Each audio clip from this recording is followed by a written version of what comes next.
Soy Fernando Díaz Villanueva. Hoy es 24 de mayo de 2020 y esto es La Contracrónica.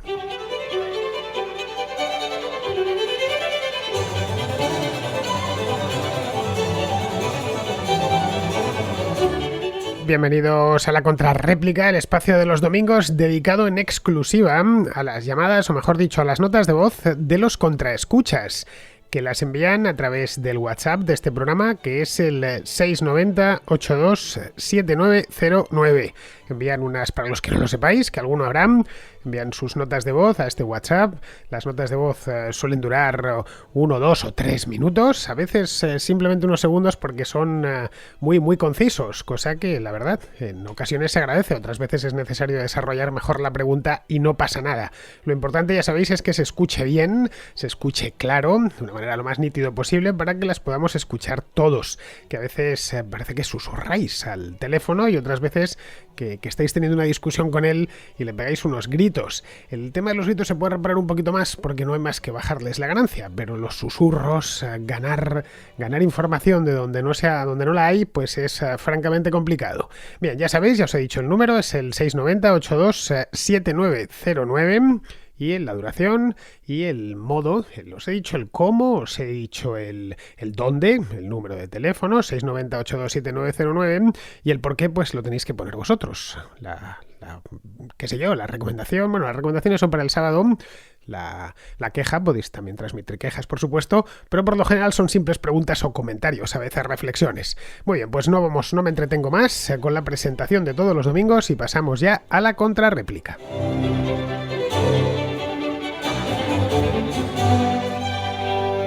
Empezamos con Nicolás, que es un contraescucha canario que vive en París, que nos habla de la obsesión por Franco, la franco-obsesión que vivimos en España, de hace poco tiempo, relativamente poco tiempo. Es decir, nos viene a decir Nicolás que hace 20 años apenas se hablaba de este tema, y es verdad, doy fe.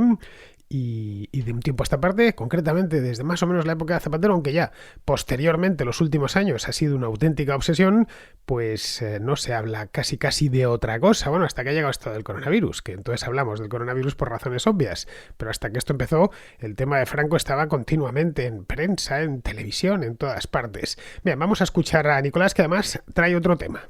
Bueno, estaba escuchando hoy la contrarréplica y a colación de lo del fascismo y de Franco y de qué hacemos con el fiambre. Perdón por la palabra fiambre, pero bueno, tampoco respeto que le tengo, me da igual. Yo nací, pues bueno, en diciembre del 73, y he vivido siempre en España hasta hace 6 años.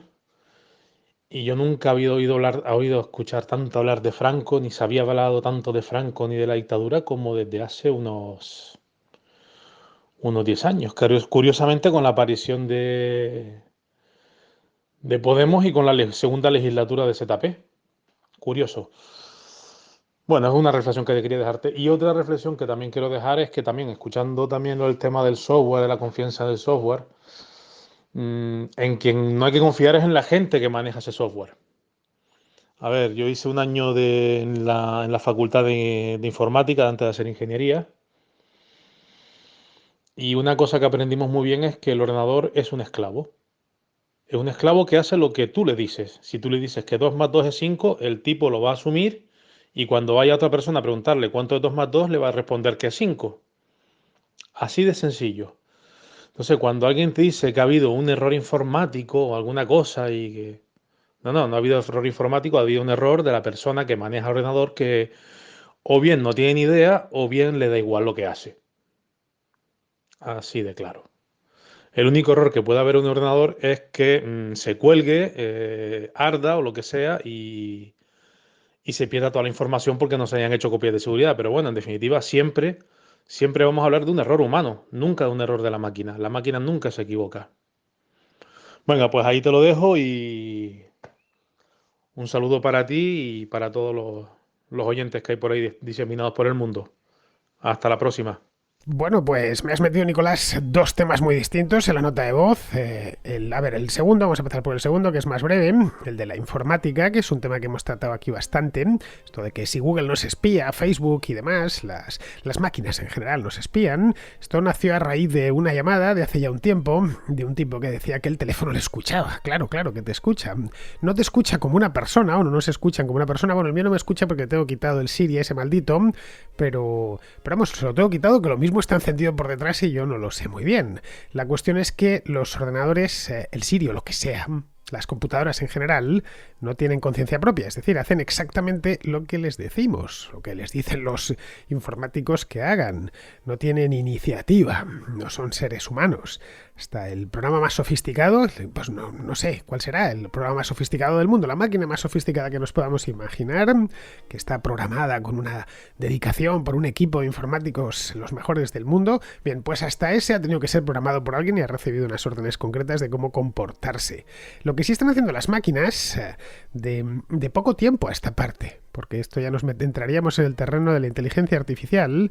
Lo que sí están haciendo es desarrollar ciertas pautas de aprendizaje, pero conforme a unos parámetros que se les han introducido previamente, nada más. Pero hoy por hoy, y esta es la realidad, ningún ingenio, ni mecánico ni informático tiene conciencia de sí mismo y no toma sus propias decisiones, toma las decisiones que le han introducido previamente, que tiene que tomar. No toma decisiones al margen de lo que se le haya indicado antes. Esa es la realidad. No sé cómo será en el futuro, dentro de 50 años o dentro de 100, pero hoy por hoy la inteligencia artificial, podemos denominarla así, pero no existe ninguna máquina que se parezca ni remotamente a un ser humano. En cuanto a lo primero, a lo de la franco-obsesión, pues a ver, yo nací el mismo año que tú, es decir, en el 73, 2 años antes de que Franco muriese, por lo que me pasa lo mismo que a ti. No tengo recuerdos directos de Franco ni del franquismo. Yo no recuerdo el día que se murió Franco porque solo tenía 2 años. Lo que sí tengo son recuerdos infantiles del final de la transición. Cuando uno es niño, obviamente, pues yo no me acuerdo de las primeras elecciones porque tenía solo 5 años, no.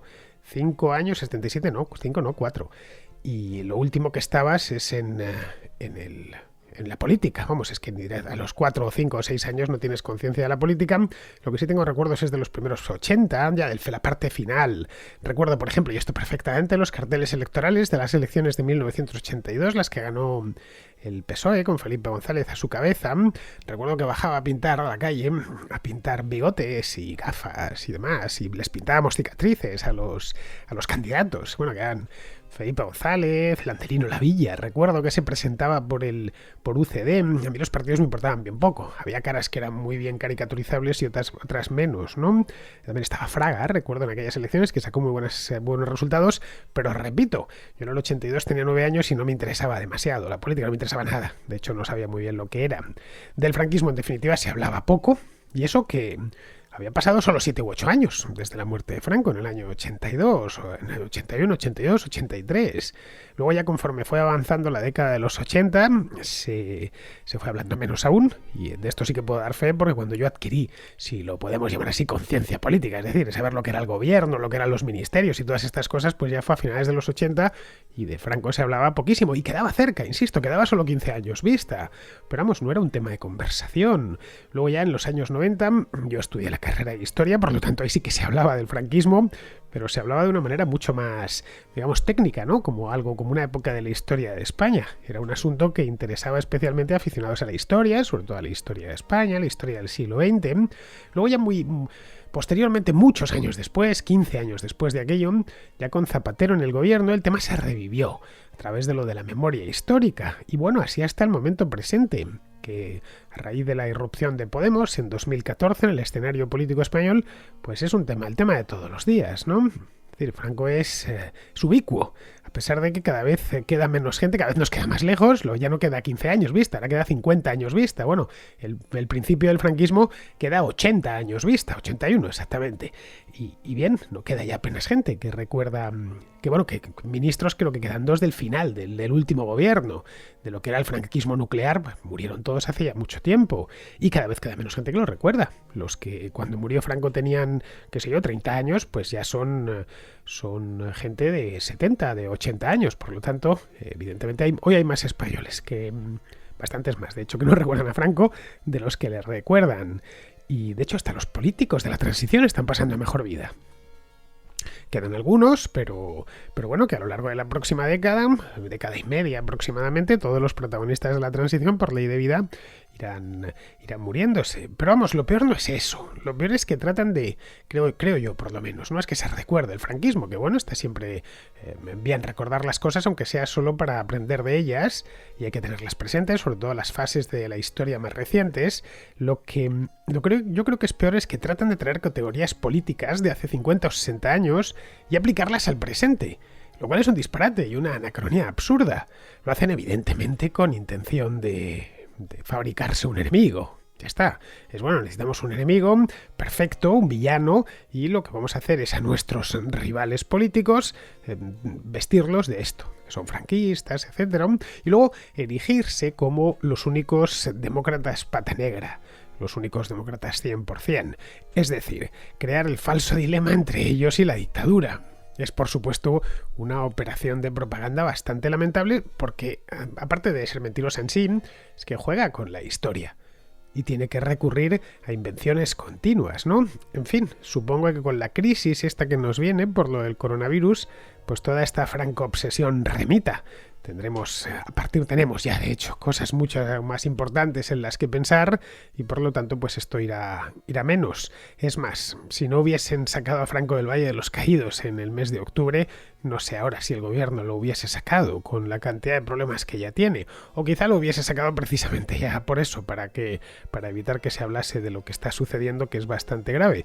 Pero bueno, lo que sí espero es que una vez que Franco ya no está en el Valle de los Caídos, que era la gran obsesión, pueden seguir hablando del tema, pueden decir ahora vendrán con que hay que tirar el Valle de los Caídos y la cruz y todas estas cosas, pero claro, cada vez es más difícil vender la franco-obsesión en la calle. Bien, vamos a continuar, vamos con Jaime que me pregunta, por el negacionismo de los gulags, mejor dicho, sobre el negacionismo con el tema este de los gulags en la Unión Soviética. Hola Fernando, te sigo de hace unas semanas y me parece muy interesante tu canal. Quería que me resolvieras una duda acerca del negacionismo histórico, acerca de los gulags y la Unión Soviética y bueno, y el comunismo, esa rama de pensamiento que cree que no han habido esos 100 millones de muertos y bueno, yo he encontrado fuentes que considero bastante fiables y los millones de muertos se reducen muchísimo y bueno, me gustaría saber hasta qué punto tiene todas esas historias de verdad y relacionarlo con el posible negacionismo del holocausto, que al fin y al cabo son dos caras de una misma moneda, entonces no sé si me entiendes la pregunta, pero básicamente es eso. Bueno, Jaime, a ver, la existencia de los gulags, que eran los campos de trabajo forzado en la Unión Soviética, no es que está perfectamente documentada, que negarla no tiene mucho sentido. También está documentada la de los laogai chinos, pero no tanto. ¿Por qué? Pues porque los gulags están perfectamente estudiados por los propios rusos. Los rusos en los años 90 abrieron los archivos y se pudo investigar a fondo el tema. De ahí que sea tan precisa la información de la que contamos, fotografías, se ha hecho un estudio muy pormenorizado a lo largo de los últimos 30 años sobre las víctimas mortales, la gente que pasó por allí, etcétera, etcétera. Antes de eso no era tan fácil, antes de la caída del muro de Berlín y de la implosión de la Unión Soviética, pero había testimonios en primera persona, como el de Alexander Solzhenitsyn, que él conoció personalmente el sistema de campos.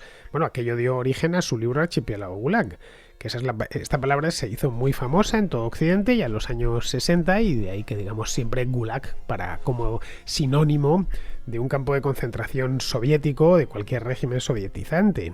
En su momento álgido, este sistema de campos de trabajo soviéticos llegó a tener 53 campos activos. Esto en el momento álgido fue en los años 40. Y más de 400 colonias laborales, colonias de trabajo, por la que pasaron unas 18 millones de personas, que es una auténtica barbaridad.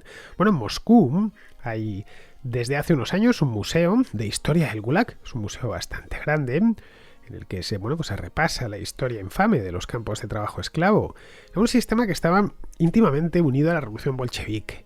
Es decir, que desde el principio, prácticamente desde el principio, utilizaron el campo como medida política. El primero de los campos se abrió en el año 1918. Es decir, unos meses después de la Revolución de Octubre, y permanecieron abiertos, al menos oficialmente, hasta el año 1960, cuando el Gulag como tal fue clausurado. A ver, el Gulag, los campos no se llamaban Gulags. El Gulag era la oficina que los administraba. El Gulag son las siglas en ruso de Dirección General de Campos y Colonias de Trabajo Correccional, que en ruso no sé cómo se dice, pero vamos, que si lo formamos el acrónimo se lee Gulag. En Rusia los campos no se les llamaba así, se les conocía simplemente como, creo que era la gueria o la guerilla, una cosa así, que decían, ¿qué significa campo? Es lo que ellos decían cuando les mandaban a un campo, a un Gulag. De hecho, eso tiene que venir de lo de la guerra, tiene que venir del alemán, porque en alemán se dice Lager, no, o quizá del alemán viene del ruso, la verdad es que no lo sé. Bueno, fue en Occidente donde se les bautizó como gulags, asimilando el campo físico y el campo en sí, propiamente dicho, a la oficina que los dirigía y que los organizaba. Vamos, que negar su existencia, a ver si me entiendes, Jaime, pues es que no... Es que no tiene sentido. Es como negar que Miguel Ángel Buonarroti pintó la Capilla Sixtina, cuando está perfectamente documentado que lo hizo, ¿no? Algo así solo cabe en la mente de un ignorante, bueno, de un ignorante o de un fanático cegado por la ideología.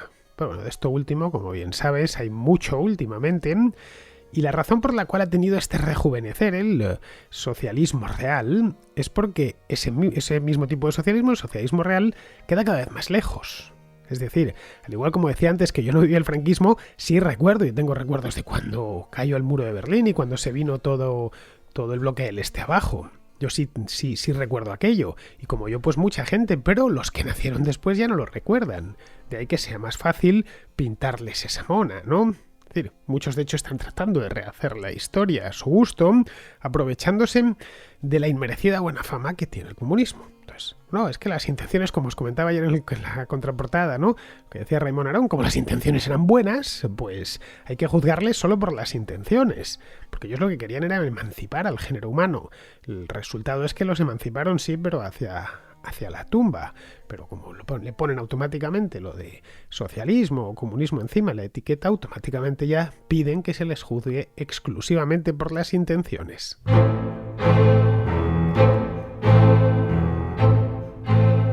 Vamos ahora con Javier, que nos habla del crédito social chino, que es uno de estos temas que pasan de manera periódica por la contrarréplica. El crédito social chino no es nada nuevo en la parte de China controlada por el ilegítimo gobierno del Partido Comunista. Realmente es una adaptación a las nuevas tecnologías de lo que el Partido Comunista lleva haciendo desde hace casi 70 años.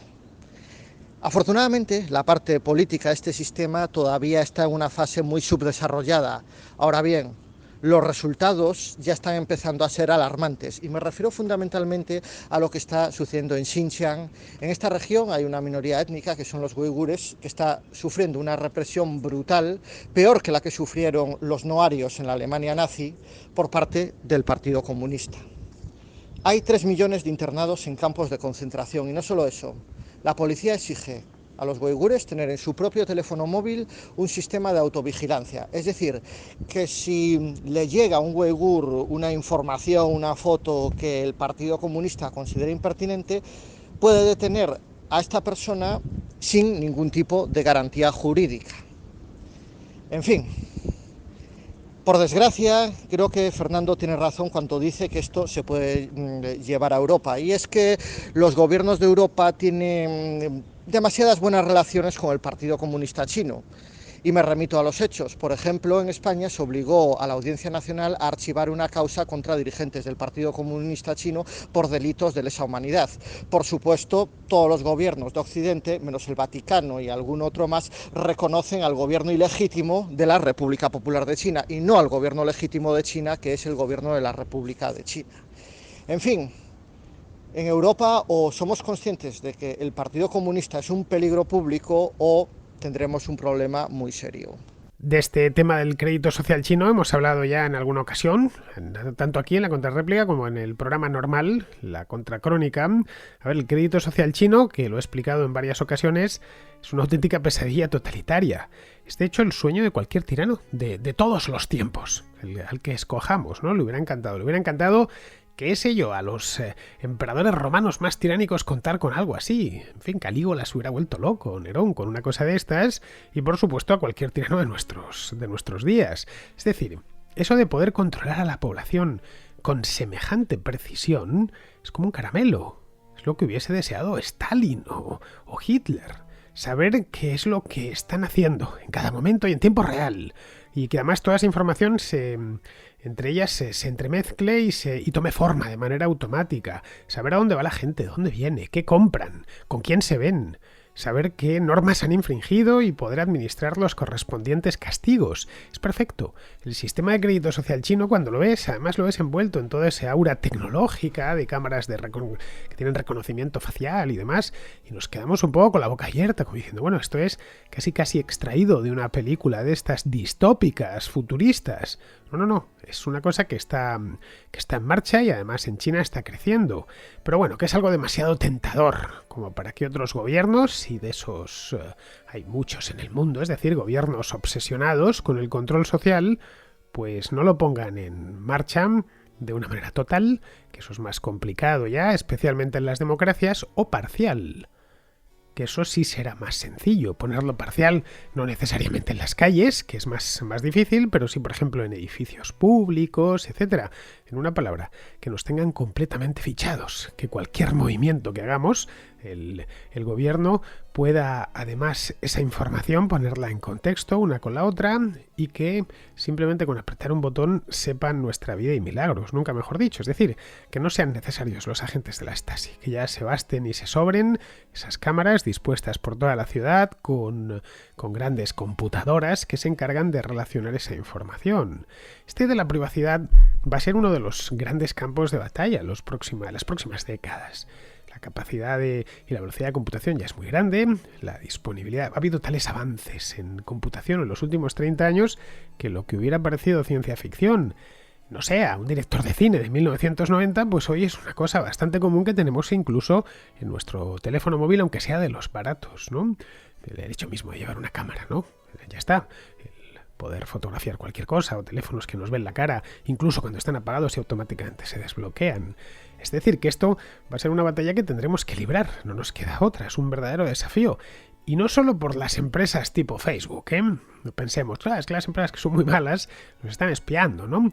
No. Especialmente de lo que habrá que vigilar mucho será los gobiernos. A fin de cuentas, si no quieres que Facebook tenga información tuya, pues no tienes más que evitar utilizarlo. A nadie se le obliga a tener una cuenta en Facebook. Pero claro, con el Estado es diferente. El Estado no podemos evitarlo, y además de ninguna manera.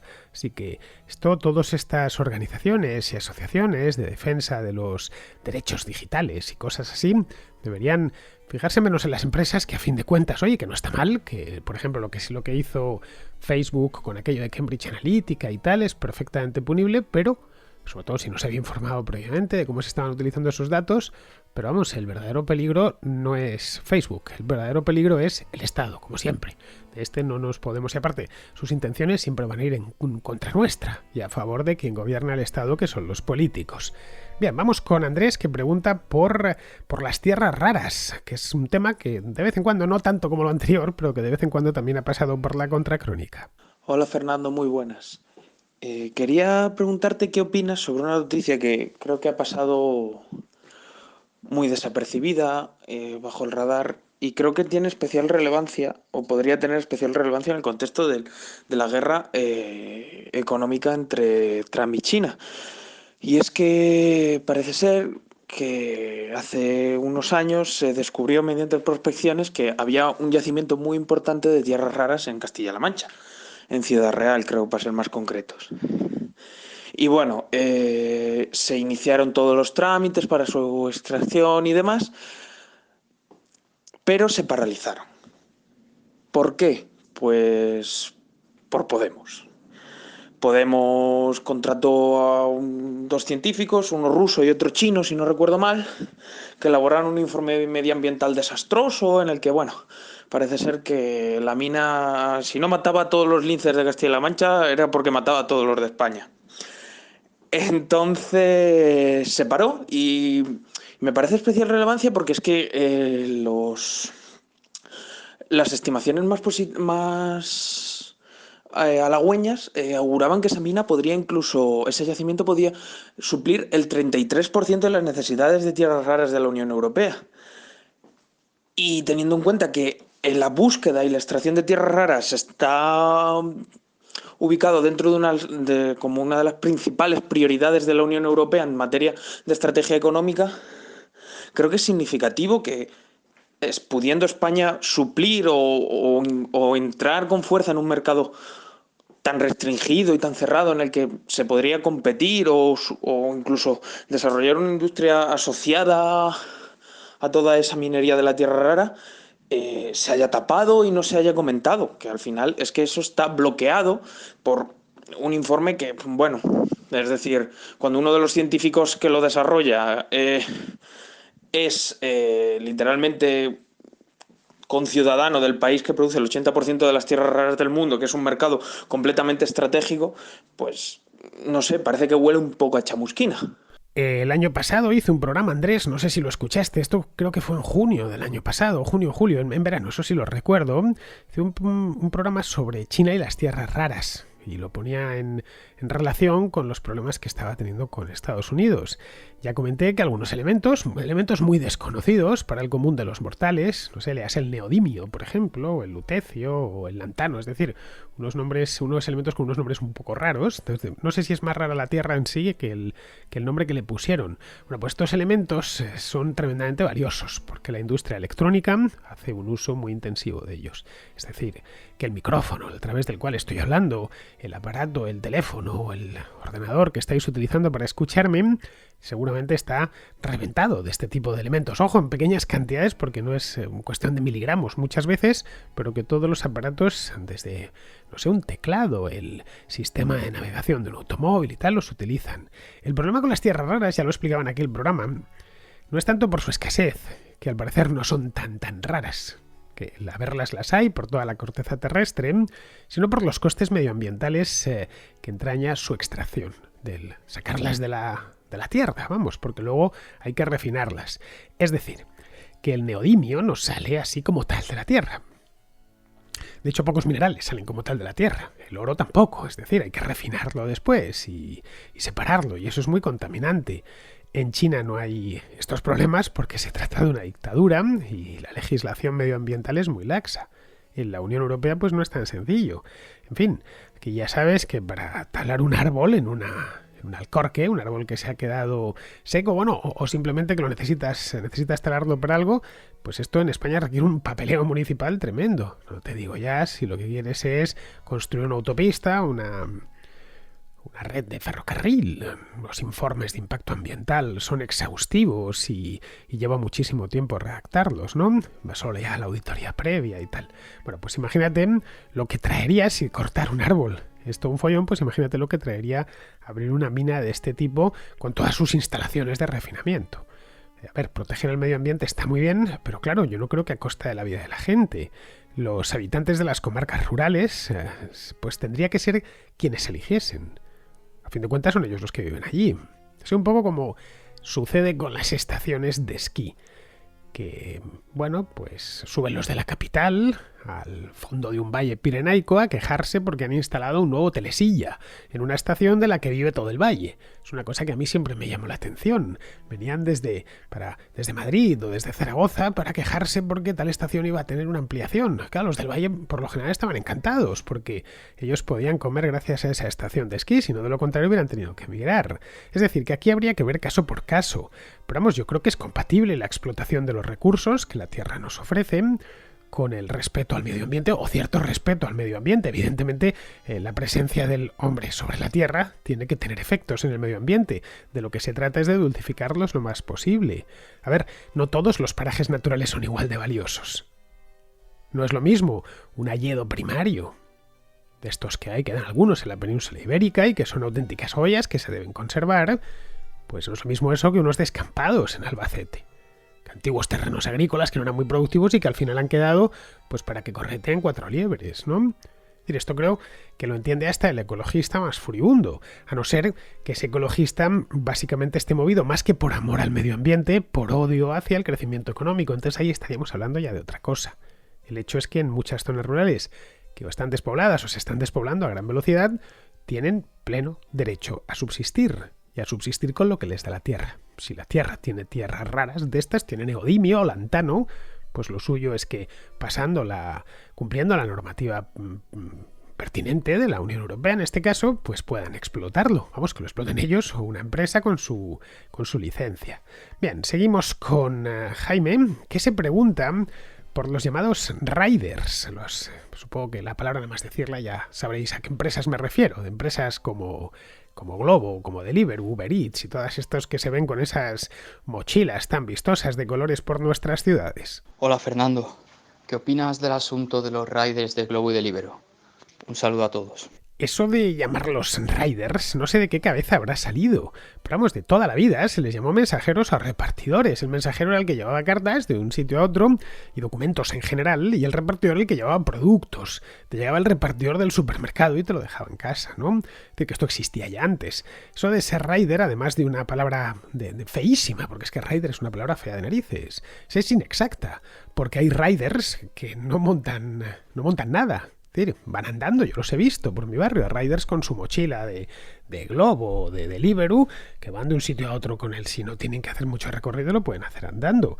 Así que lo único que están riding en este caso son sus zapatillas. Pero bueno, ya se sabe que con estas empresas modernitas de internet, el anglicismo absurdo es casi inevitable. Lo tienen que meter de alguna manera por un lado o por otro, a pesar de que contamos en castellano con 2 palabras para decirlo. Si van a dar un documento, un mensajero. O una carta. Si van a entregar productos físicos, grandes, comida, qué sé yo, algo que hayas comprado por catálogo, pues es un repartidor. Pero bueno, los repartidores, vamos a llamarlos así, que es la palabra correcta, y es una palabra mucho más bonita que rider, que más, dependiendo de cómo uno la pronuncie, suena como lo de riders, pero riders de los buscadores del arca perdida, ¿no? Bien, los repartidores de Globo, de Deliveroo, de cualquiera de estas empresas, son autónomos, según tengo entendido, como lo son muchos mensajeros y, bueno, y en general los transportistas. Suelen ser por lo general autónomos, hay de todo, pero hay muchísimos autónomos. Lo único que ha cambiado en los últimos tiempos es la plataforma. Antes les hacían el encargo por teléfono y bien, y nada más, recogían el encargo y lo hacían. Recogían la mercancía y la llevaban a otro sitio, ¿no? Y ahora pues es a través de una aplicación móvil. Pueden aceptar o rechazar el encargo. Si lo rechazan, pues la red toma nota, como antes tomaba nota la secretaria de la centralita. Mira, yo he hecho muchísimos reportajes fotográficos, ¿vale? De todo tipo, a lo largo de muchos años. Si rechazaban el reportaje, muchas veces seguidas, pues me dejaban de llamar, como es lógico, y daban prioridad a los que aceptaban siempre los encargos, como es lógico también, porque eran más fiables. Respecto a los derechos laborales, que sé que hubo muchas críticas, es que carecen de derechos, pues carecen los mismos derechos que yo, es decir, el repartidor, el estatus laboral de un repartidor de Deliveroo es exactamente el mismo que el mío. Somos autónomos. Serán muchos derechos o muy pocos, pero son los que son. Es decir, lo que los autónomos no tenemos es horarios, pero no los tiene el repartidor de Deliveroo, pero tampoco los tengo yo. Lo que sí podemos es darnos de baja por accidente. Tenemos también atención sanitaria, que la pagamos, y bien, además, con la cuota mensual. Evidentemente el suyo es un trabajo duro, claro, pero siempre lo fue el de mensajero, el trabajo de transportista. Es un trabajo duro, muy exigente desde el punto de vista físico. Pero vamos, ya digo, es la naturaleza, ese trabajo, como el trabajo de minero, también es un trabajo que pide mucho al cuerpo. Mi trabajo no es muy agotador desde el punto de vista físico, pero sí mental. A ver, este trabajo yo no me quejo, este trabajo lo he elegido yo, es el que sé hacer y el que me da de comer honradamente. Bueno, pues exactamente lo mismo con los repartidores. Muy bien, queridos amigos, pues con esto ya damos por concluida la edición de la contrarréplica de esta semana. Ya sabéis, mañana, que será lunes 25, os espero en la contracrónica. Hasta mañana, amigos.